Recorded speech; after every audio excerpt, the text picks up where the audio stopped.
I'll just be straight to it. SCA, strong customer authentication, these rules that are coming into force because of this EU directive that we now have to implement, is an absolute consumer disaster and a total consumer disgrace, and they should be totally banned and reversed. What it basically means is that when you go to purchase something, there's an extra layer, like an online purchase or even a card terminal purchase, like when you're at checkout. If it's not a tiny amount, like I believe it's going to be something below 25 quid, but if you do a series of transactions to keep it below 25 quid, then it could still activate, and that you have to give additional authentication. So what you're gonna have to do two out of the three, and this is what it says: something that the customer knows. So you're gonna have to put your password or PIN in to the card machine, which you would do anyway unless it was contactless. You're gonna have to show that the customer has something. So you're gonna have to have a phone or some type of hardware. Why the hell should you need a phone to make a debit card purchase?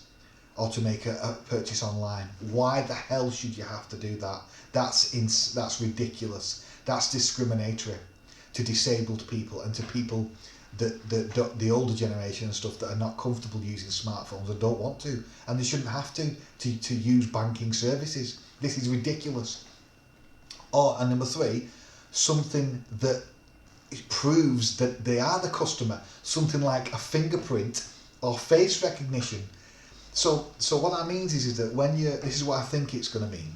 When you're making purchases online, you might buy something 50 quid, you might buy a £50 microwave off Argos online using your Visa debit card. And what it means is that as part of the transaction, you're going to have to go into your banking app and confirm something or do something of that nature, something like that. Not just, inputting your card details, or not just when you're at a checkout at Lidl or Tesco's or whatever, and you've typed your PIN in and you bought £50 worth of shopping, and instead of being able to just buy it and the transaction goes through because you've put your PIN in, that doesn't meet all the requirements when they do this check, which might be above 25% of the time, I'm not sure. But when they do these checks, it means that you're going to have to prove that you are who you are. You're going to have to do further authentication. So you might have to log into your banking app with Barclays or whatever and click, yes, I'm making this transaction, basically. Or you're going to have to do something to do with the app, with a fingerprint or some other way to authenticate the transaction. Now that is just ridiculous. For a bit of fraud of a few £1 billion a year, okay?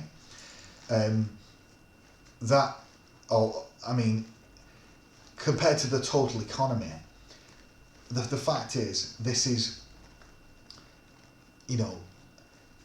totally overkill, overblown, and totally immoral, and is going to ruin the experience for many people. It's going to mean that even though it will stop some types of fraud, it will bring up a new level of fraud, where people who are contacted by who they think are their bank might not be the bank, and it might be the scammers. There's so much to say about this. I mean, I'm completely against these changes. A similar system was going to be brought in Australia, and the Australian authorities stopped it. To their credit, it should not be passed in.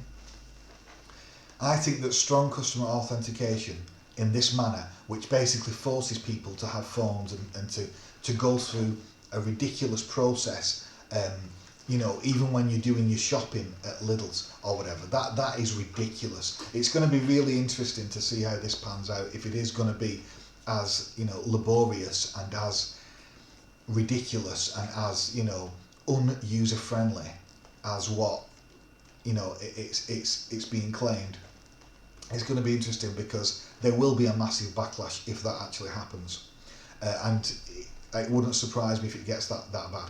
But you know, many businesses are not going to be ready for this. They won't have the right software. They won't. It's just another thing to push through, that they've pushed through now after COVID. It's just insane. It is insane. Now, I know that there's been talk of this for years. It's hardly been mentioned in Britain on the news and in the media. Hardly been mentioned. It should do. And I know that this has ultimately come from a European directive.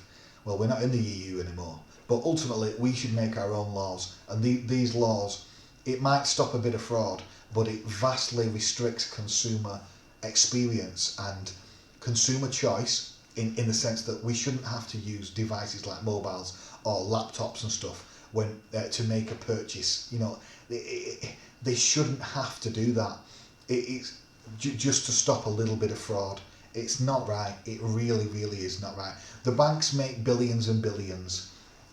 You know, if society was that bothered about fraud, it would go after the 100 billion in unpaid taxes because of legal loopholes that might be technically legal, but we let them get away with it. And we let massive companies like Amazon, Starbucks pay a tiny tax bill that we lose because of, you know, ridiculous loopholes, and because we just don't tax, we let them pretend where they make the profit so that they can technically pay less tax. The whole system stinks, basically. And if they were bothered about losing money in a immoral way, we lose millions in tax avoidance every year, billions and billions in tax avoidance. We lose probably 100 billion in tax avoidance, or some of which is legal and some of which is illegal, every single year. Now, we could easily close them loopholes, we can easily do it, but they choose not to for various reasons. Partially because lobbyists and these big companies and their lobbyists and so forth are totally intertwined with the Tory party and big business and big government, which is what New Labour was. They were totally intertwined with Tony Blair and Mandelson and all them. And so we haven't gone after those big companies, the big tech giants, the big energy firms that make billions in profits. We don't properly do any windfall taxes. We let them avoid tax in many different ways. And so if you're bothered about losing tax, go after the thing that matters, not a tiny bit of fraud.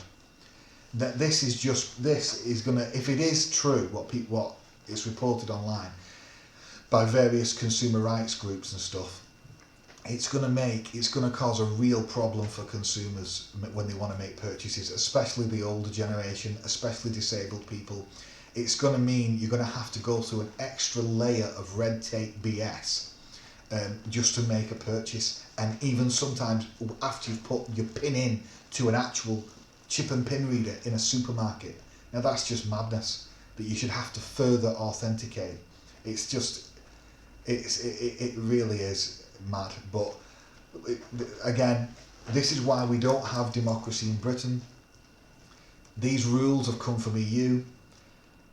We've hardly discussed or scrutinised it. It's hardly been brought about. I'm sure if there was a referendum on whether the British public want these, even whether businesses want them, and I'm anti-business in the sense that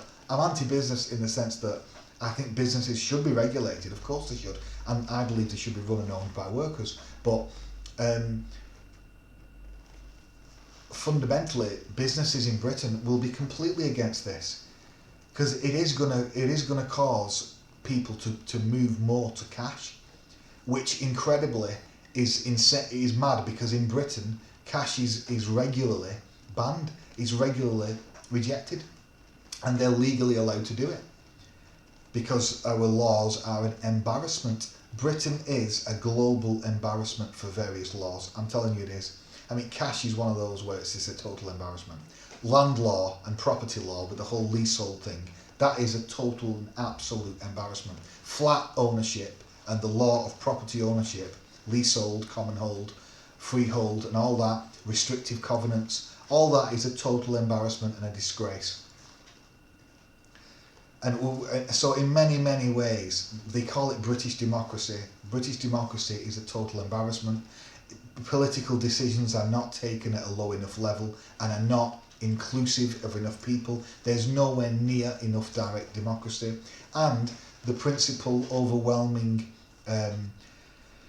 structure of life is your job. For the vast majority of people that are employees, they're just total wage slaves. So it's just insane. It is absolutely insane. So, but this, we don't have democracy in Britain. These laws would never pass if we did. That's one massive. I mean, the British public, to their credit, are so far to the left of government policy. Even people in the Tory party, even working class people in the Tory party, they may be socially conservative, but they're not economically conservative.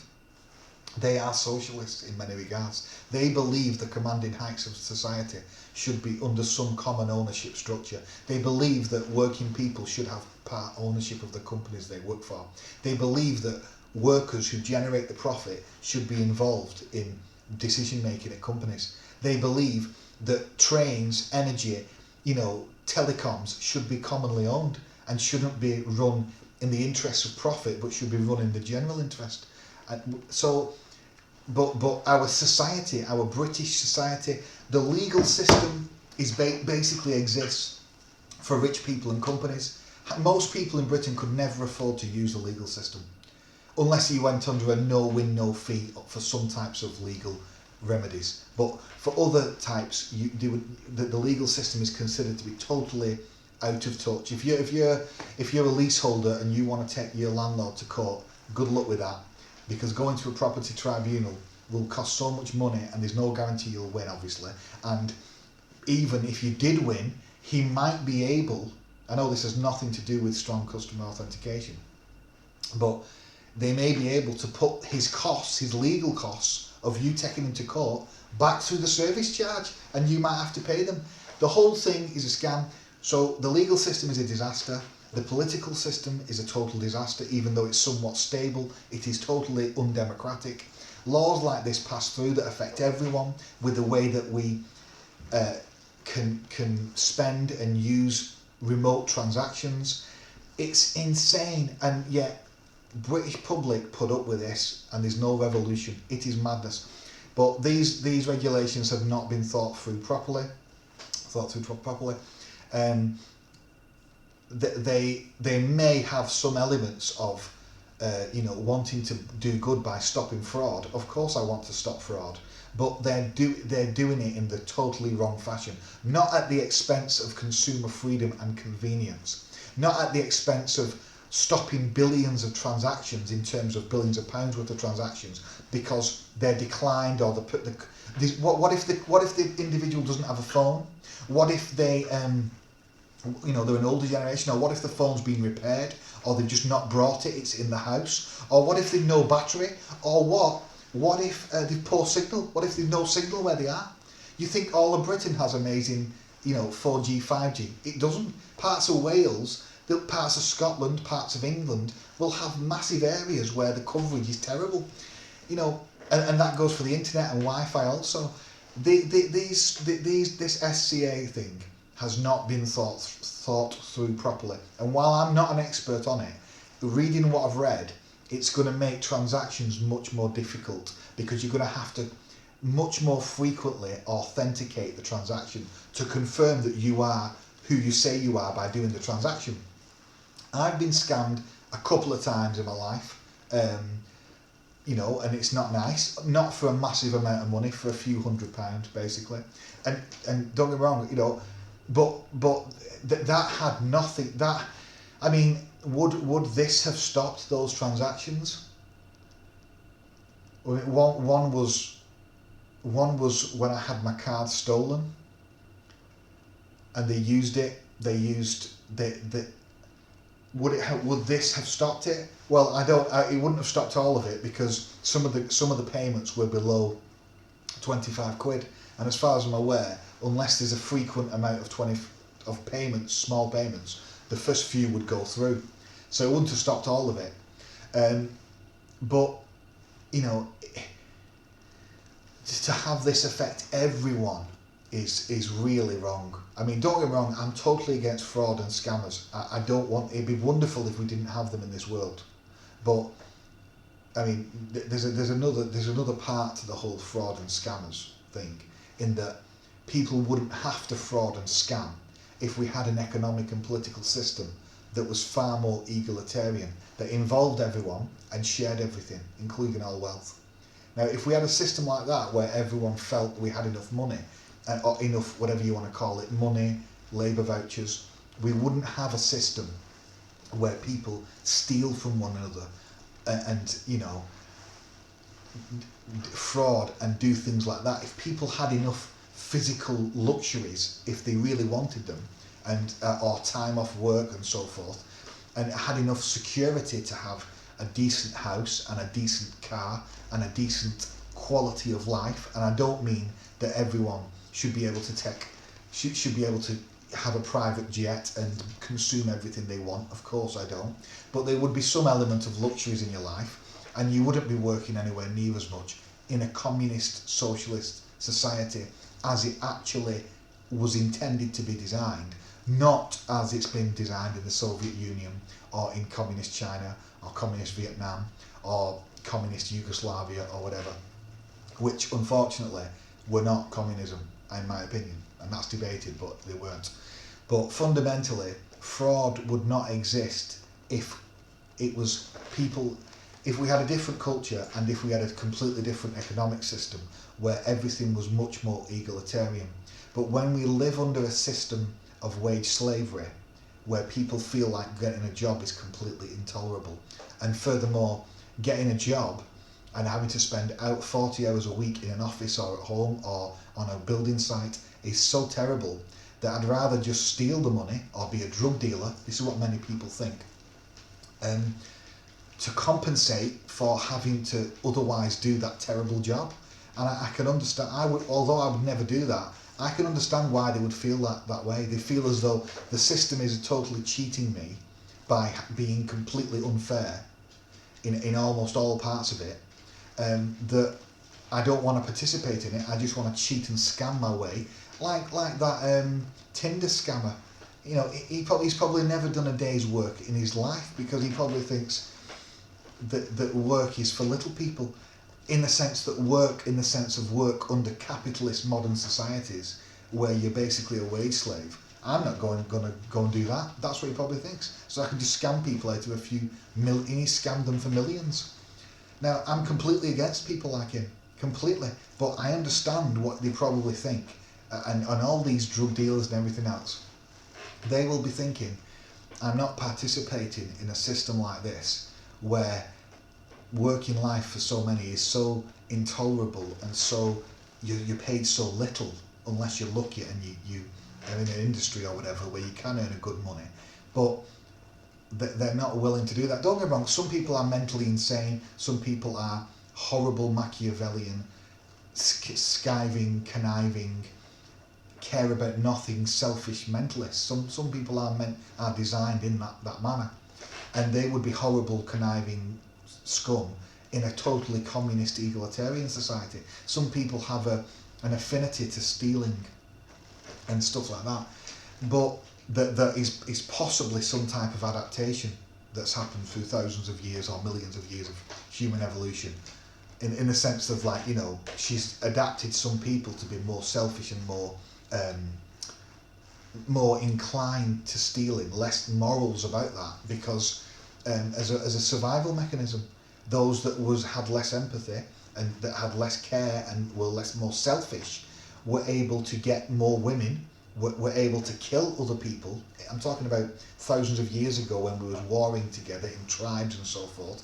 Not that I'm saying that the normal standard of life would be to war and kill each other. I'm not saying that human nature is designed like that, but for some part of our history, a lot of it probably would have been. And furthermore, I do believe she has adapted people differently, and some people have these strong, you know, selfish genes basically that make them very, very low empathy and caring about others and so forth. I think some people do have that. Whether you want to call it a disorder or not, I don't know. But it's a trait essentially. It's a phenotype inside the brain.